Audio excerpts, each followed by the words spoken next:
नमस्कार, मी प्राची महेश. रामराम मंडळी. आपण माझ्या गीतांना देत असलेल्या प्रतिसादासाठी आभार.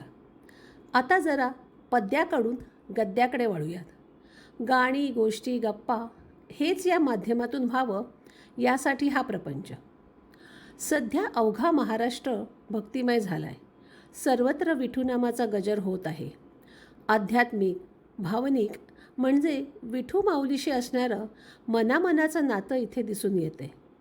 अशात देव व माणूस यांच्यातली दरी मिटून भक्तिमार्गाने त्या परमात्म्याशी एकरूप होण्याचा प्रवास पाहायला मिळतो.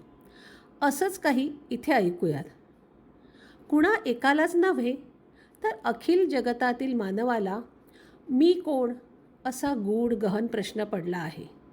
त्याचं मी केलेलं हे शब्दांकन. हा लेख तुमच्यापर्यंत आणताना एक सांगायचं आहे की या माझ्या बक्षीसपत्र लेखाला प्रतिथयश दैनिक सामनाच्या रविवार पुरवणीत प्रसिद्धी मिळाली. त्याला बरोबर 1 वर्ष झालं. आणि विशेष म्हणजे माझ्या आप्तजनांनी हा लेख छापलेलं सन्मानचिन्ह अर्थात ट्रॉफी मला भेट दिली. यामुळे यशाची कायमस्वरूपी साक्ष समोर दिसत राहते. किती सुंदर कौतुक. हेच औचित्य साधून हा लेख तुमच्यासाठी. मी कोण अर्थात कोहम हा प्रत्येकाला पडलेला एक अनाकलनीय प्रश्न. उत्तर शोधू गेलं तरी बहुतांशी अनुत्तरित. मग हा शोध थांबलाय का? तर नाहीच नाही. रूढार्थानं माझ्यापुरतं मी कोण ह्याचा विचार करता या अखंड ब्रह्मांडातल्या अणू इतका एक सूक्ष्म परंतु मन भावना असणारा अस्तित्व दिसणारा सजीव असं म्हणता येईल. खोलवर व व्यापक विचार करता आईच्या उदरातून जन्माला आल्यावर आपलं काही एक अस्तित्व निर्माण होतं, एक नाव मिळतं व आपण लोहचुंबकाप्रमाणे आसपास असणाऱ्या लोकांबरोबर निरनिराळ्या संबोधनाच्या नात्यात गुंतत जातो. हे त्यावेळी त्या बालजीवाला कळतही नाही.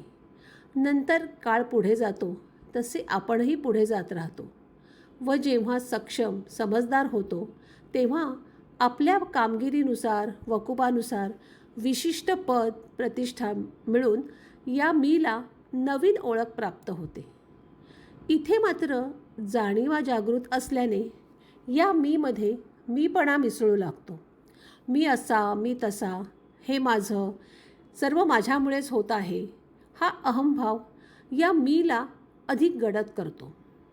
पहा, कोहमपासून सुरू झालेला हा प्रवास अहमचा लेप लावून स्वतःभोवती एक वलय तयार करतो. हे वलय भेदणं कठीण आहेच, पण अशक्य मात्र नाही. यासाठी मीपणा वाढवणाऱ्या भौतिक सुखाच्या चक्रातून बाहेर पडावं लागतं. आपल्या जाणीवा नेणिव्यांचा पुरेपूर वापर करून मी सोडून आम्ही किंवा आपण हा विचार अंगीकारावा लागतो. तसं पाहता मी हा सदा एकटाच दिसतो, तर आम्ही म्हणताच आपल्याबरोबर कोणीतरी सहज जोडलं जातं. ही भावना नक्कीच सुखदायी ठरते. इथे माझ्या एका रचनेतल्या 4 ओळी. मी नव्हे आपण हेच माझं सांगणं, माणसाचं माणूसपण हेच आहे आपलेपण. आता आम्ही आपण करत विस्तारलेलं जग अधिक बळकट होतं. त्यामुळे मीला लगडलेला अहम गळून पडल्याने मी देखील उरत नाही व त्याबरोबर मी कोण हा विचारही कदाचित संपतो.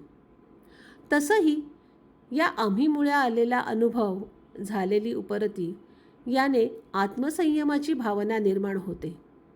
इथे द्वैत अद्वैताचा आधार घेत मी हा वैश्विक होतो आणि हीच मग मी कोण या प्रश्नाची उकल ठरते. तर असा हा कोहमपासून सुरू झालेला गहन गंभीर स्वरूपाचा एकमार्गी प्रवास अहम ब्रह्मास्मी या स्थितीला येऊन थांबतो. हा सुंदर लेख आवडल्यास अभिप्राय द्या, लाईक, सबस्क्राईब, शेअर करा. पुन्हा भेटू लवकरच. लोभ असावा. धन्यवाद.